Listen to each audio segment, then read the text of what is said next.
जय हिंद दोस्तों। एक बार फिर से आपके अपने भाई के YouTube channel IAS my target पे स्वागत करते हैं।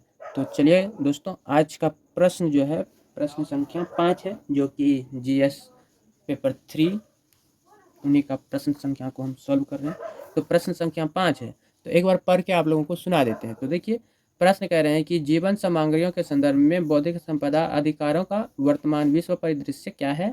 यद्यपि भारत पेटेंट दाखिल कराने के मामले में दुनिया में दूसरे स्थान पर है, फिर भी केवल कुछ का ही व्यवसायीकरण किया गया है। इस कम व्यवसायीकरण के कारणों को स्पष्ट कीजिए।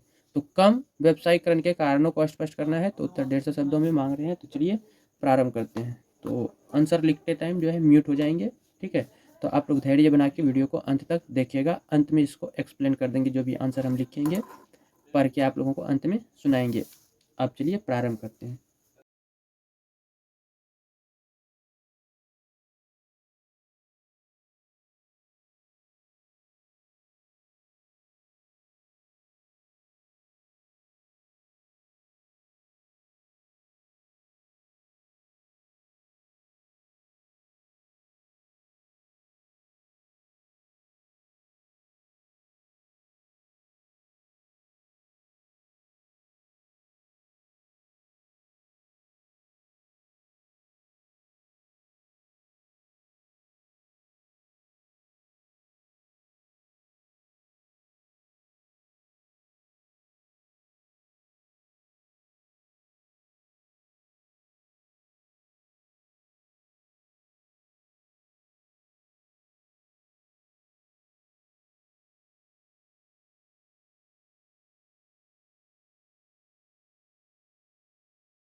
तो गाइस, ये था आंसर, ठीक है।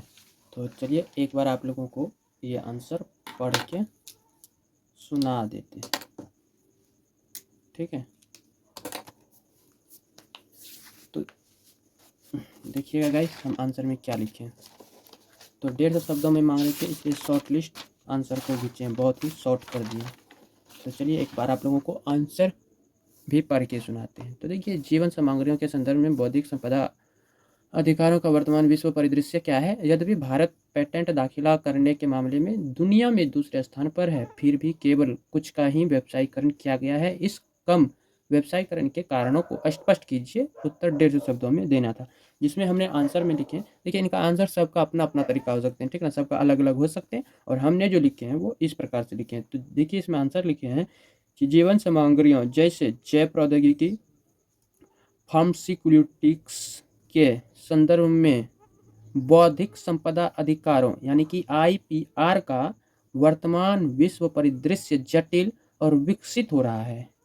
विकसित देशों में इन नीतियों के संतुलन पर बहस जारी है, ताकि सार्वजनिक स्वास्थ्य और नवाचार के बीच संतुलन बना रहे, ठीक है। और भारत में पेटेंट दाखिला करने में उल्लेखनीय वृद्धि देखी गई है, जिससे भारत विश्व स्तर पर 6ठे स्थान पर पहुंच गया है। हालांकि इन पेटेंटों का व्यवसायीकरण अपेक्षाकृत कम है। इसके प्रमुख कारक निम्न है, जिसमें हम 5 कारक को लिखे हैं।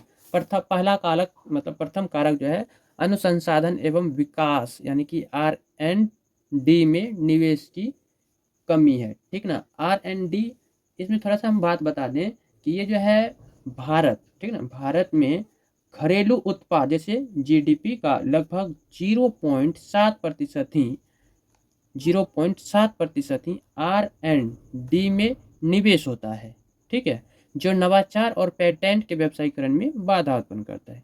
उसके बाद हम दूसरा लिखे हैं, उद्योग और अकादमिक संस्थानों के बीच सहयोग की कमी। इसका मतलब होता है कि अकादमिक अनुसंधान और उद्योग के बीच जो है समन्वय की कमी के कारण नवाचार व्यवसायीकरण तक नहीं पहुंच पाते हैं, ठीक ना।